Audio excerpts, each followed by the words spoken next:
the highest test that we would find in any place. And I think it's also a byproduct in some ways of the multiple options that Floridians enjoy when it comes to education. And I have to say, as a newcomer in some ways to the state, I've been here now about 4 years, I kind of learned about this through the back door in a strange sort of way. A few years ago, right after we moved to Florida, my son Richard, who was then a 9th grader, came to me and he said, "Dad, I want to try out for the Leon High baseball team there in Tallahassee where we live." And there wasn't anything really strange about this when you stop to consider that kids try out for sports teams all the time, and Richard had spent his whole life playing baseball. But the thing that made this kind of strange is that Richard was not a student at Leon High.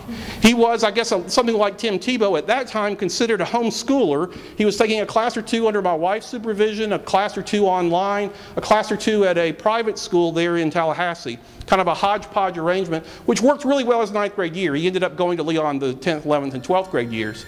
But at any rate, he said, "I want to go and try out for the team."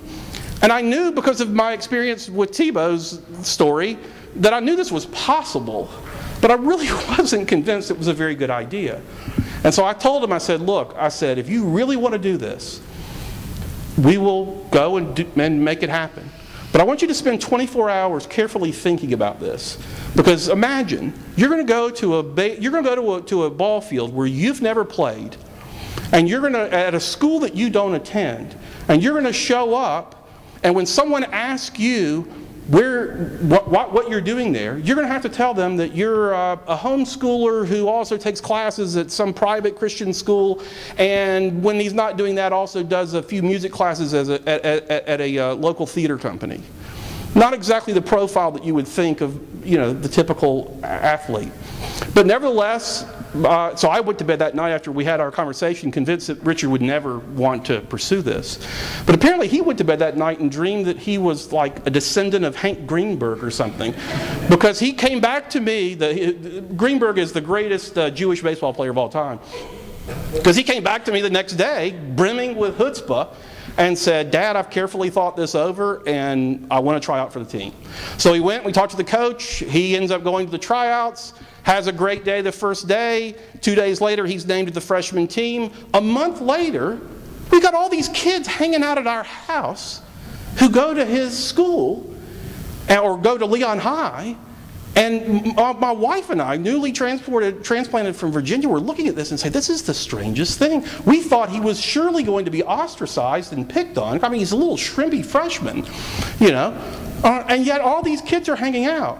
And as we got to know these other kids, we discovered that he really wasn't the oddball that we thought he was.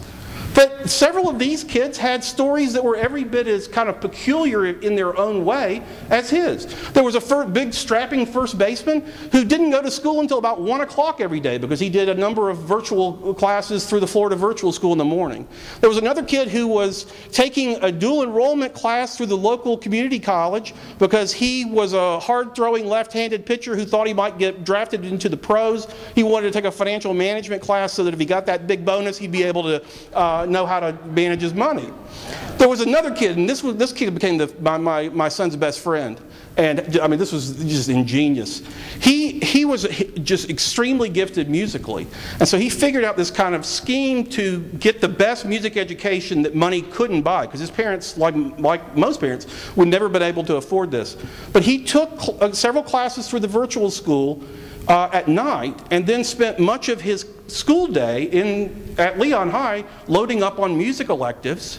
And over the course of the 4 years he was there, became an all-state musician all 4 years, ended up getting a scholarship to Juilliard, and turned them down so that he could go on to the New England Conservatory of Music with a scholarship. So anyway, as we started kind of asking around, we discovered that, good grief, the unusual sort of plan that we had kind of cobbled together for our son that 9th grade year didn't really look that unusual when you started comparing him to other students. And at first we thought, well, maybe this is just something that's kind of unusual or kind of unique to Leon High. But as we began asking around and talking to people from other places, no. This was something that was happening throughout Tallahassee, and indeed in various ways throughout the entire state of Florida.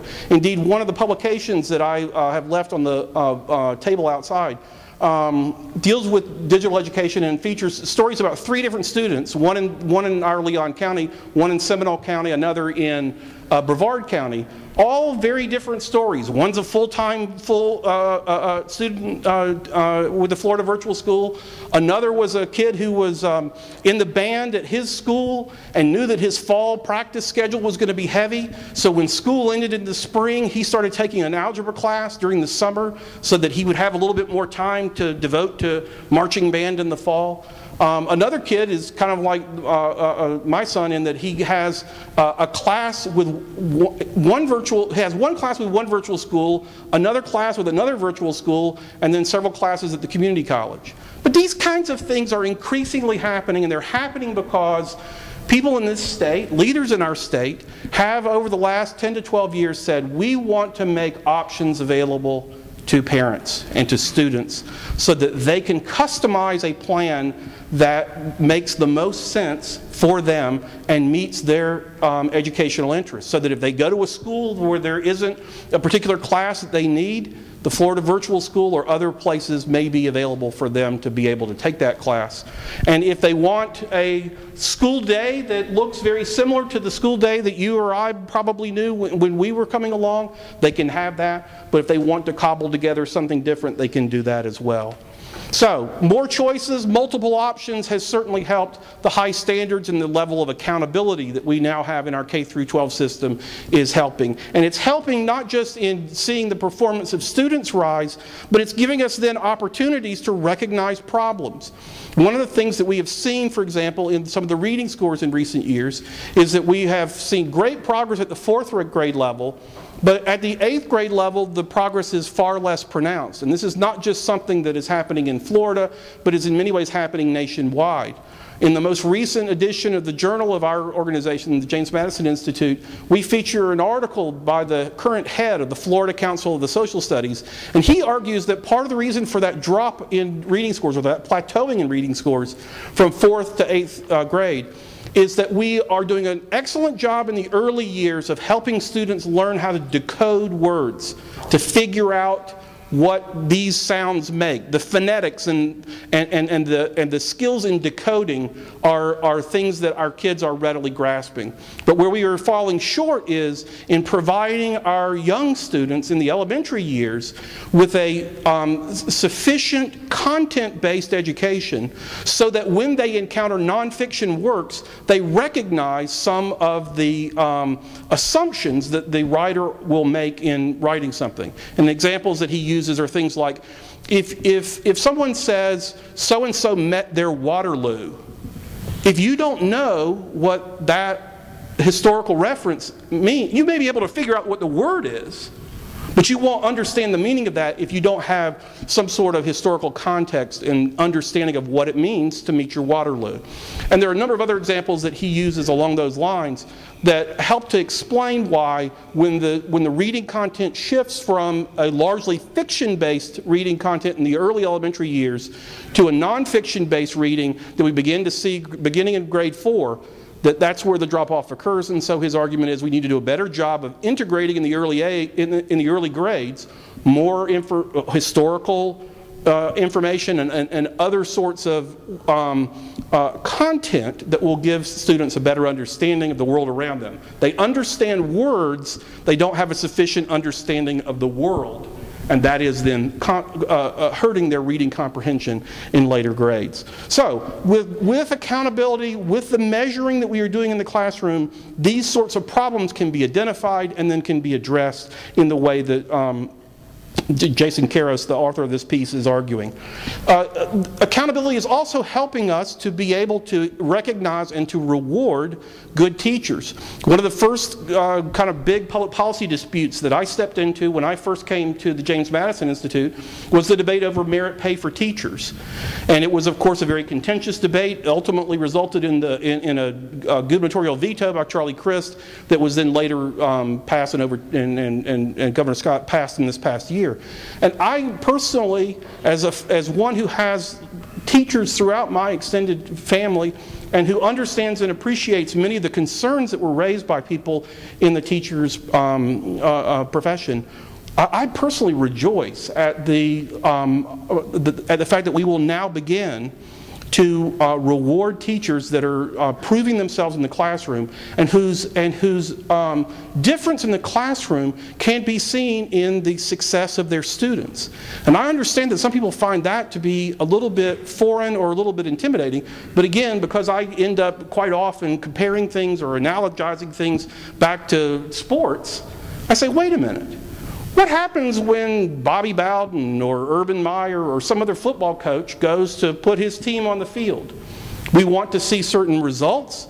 His performance, in a certain sense, is measured by how well those under his stead perform. And yes, we understand that sometimes there will be extenuating circumstances that prevent the kind of championship season that we were hoping for. There'll be injuries, or there will be bad bounces, or bad calls by referees or things of that nature. And so we take that into consideration. But we typically say, if someone can produce out of a group of students under their care or supervision great success, we want to reward that. And likewise, if they end up, I don't know, pulling a Ron Zook, we say, you know, maybe we aren't going to give you lifelong tenure. In fact, one of the things that was kind of interesting to me as I was considering all of this merit pay debate, against the backdrop of what do we do about Bobby Bowden, which was the big conversation in Tallahassee for several years, I said, wait a minute, let me make sure I got this straight. You're telling me that the most mediocre teacher at the most mediocre school has lifelong tenure, and a coach over here who has won more games than any other coach except Joe Paterno, including 2 national championships, enjoys less job security? It didn't compute, didn't make sense. And I think in many ways, those sorts of analogies can help us. No, we don't want to cavalierly send teachers packing because one year something bad happens. No, not at all. That would be foolish and it will ultimately, and counterproductive. But I don't think that there's anything that I don't see any reason why we shouldn't reward those who are producing excellence. And indeed, by doing so, I think we will, over time, be able to attract more and more outstanding people to the teacher's profession.